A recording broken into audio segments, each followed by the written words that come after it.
दोस्तों आज का जो एपिसोड है ये बहुत ही इमोशन से भरा हुआ एपिसोड है और मैं आपसे ये कहूंगा कि ऐसे इमोशंस को मैनेज और कंट्रोल करने की कोशिश मत करना। मैं कपिल ठाकुर, स्टोरी टेलर और लर्निंग फैसिलिटेटर, आपका इस एपिसोड में तहे दिल से स्वागत करता हूं। दोस्तों, माता पिता की उंगली पकड़कर संभलना, खड़े होना, चलना और दौड़ना हम सबने सीखा है। पर इस भाग-दौड़ भरी जिंदगी में लाइफस्टाइल और so called social status maintain करने के चक्कर में हम में से कुछ लोग अपना बचपन कब भूल गए पता ही नहीं चला। करीब 6 साल पहले माई वाइफ वॉज एक्सपेक्टिंग और मेरी माँ गांव से हम लोगों के साथ दिल्ली रहने आ गई। दोस्तों, वो 2-3 महीने मेरे लिए बहुत हैवी मंथ्स थे, क्योंकि मुझे ना केवल अपनी वाइफ को स्पेशल अटेंशन और केयर देनी थी, मगर ऑफिस में एक नए पायलट और स्पेशल प्रोजेक्ट का हिस्सा होने की वजह से छुट्टी तो दूर, शॉर्ट आवर्स के रिलैक्सेशन भी नहीं मिलते थे।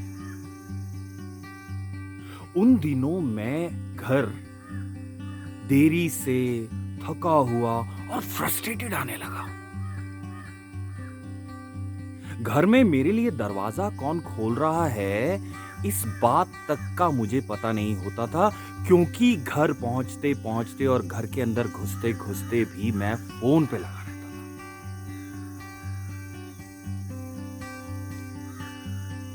एक दिन दोस्तों, मैं फोन पे बात नहीं कर रहा था फॉर्चुनेटली, और जैसे ही दरवाजा नॉक किया, दरवाजा खुलते ही मैंने देखा इट वॉज माई मदर। मेरी माँ ने दरवाजा खोला। मैंने उनकी तरफ देखा और मैंने 2-3 कदम अंदर बढ़ाए, अपना बैग उतारा। जैसे ही मैं बैठा, मुझे अचानक से ये फील हुआ कि मेरा जो स्ट्रेस है और थकावट है खत्म हो गई है। मैंने ये रियलाइज किया कि उसके पीछे जो कारण था वो ये था कि जब मेरी माँ ने मेरे लिए दरवाजा खोला ना दोस्तों, शी हैड दैट प्यार भरी और वेलकमिंग स्माइल उसके बच्चे के लिए। एक दिन संडे की शाम को मेरी माँ ने कहा, बेटा पास वाले पार्क में चलते हैं, थोड़ा घूम आते हैं। और हम चले गए।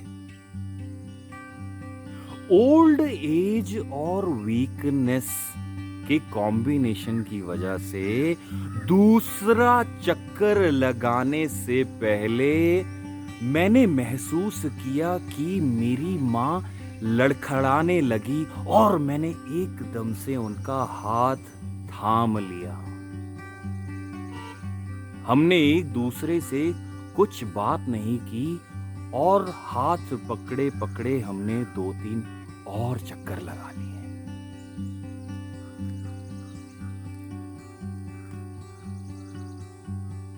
उस रात दोस्तों, मैं खुली आंखों से ये सोचता रहा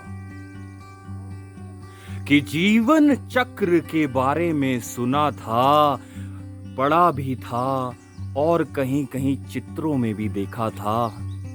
आज वो जो माँ का हाथ पकड़कर उन्हें 2-3 पार्क के चक्कर लगवाए,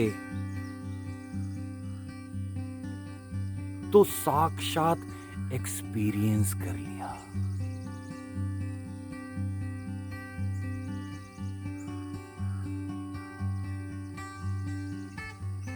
दोस्तों, वो मेरी जिंदगी का बहुत ही डिफरेंट दिन था, क्योंकि उस दिन से मेरा नजरिया मेरे माँ बाप के लिए तो बिल्कुल ही बदल गया था।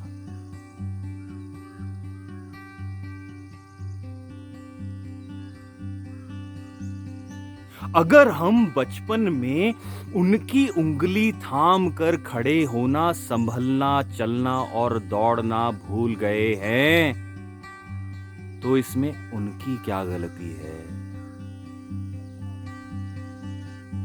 और अब जब उन्हें हमारी ज़रूरत है, हमारे हाथ की ज़रूरत है, हमारे सहारे की ज़रूरत है, तो हम में से बहुत से बेटा-बेटी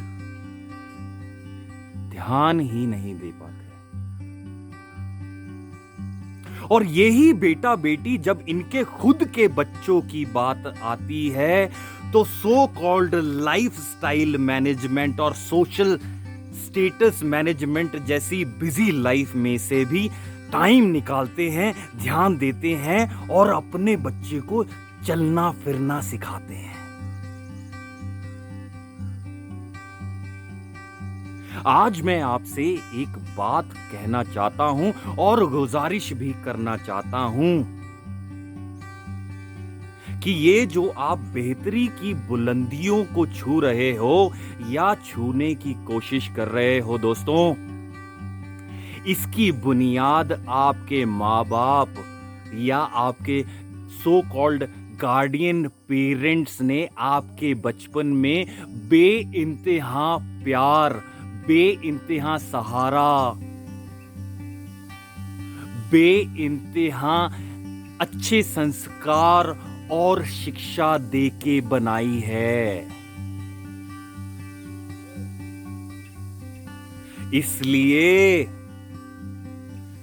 प्लीज प्लीज प्लीज उनके लिए कुछ जेन्युइन कंसर्न रखो, उनके लिए कुछ जेन्युइन प्यार दिखाओ, उनके लिए कुछ जेन्युइन केयर दिखाओ। मैं बार-बार जेन्युइन शब्द का यूज़ इसलिए कर रहा हूँ क्योंकि पेरेंट्स को आर्टिफिशियल इमोशंस एकदम से समझ में आ जाते हैं। क्योंकि दोस्तों वो हमारे नहीं, हम उनके बनाए हुए इंसान हैं। I love you dad, I love you mom. इसके आगे भी थोड़े से कदम उनकी तरफ बढ़ा के तो देखो, जिंदगी बदल जाएगी आपकी। Take care of your parents.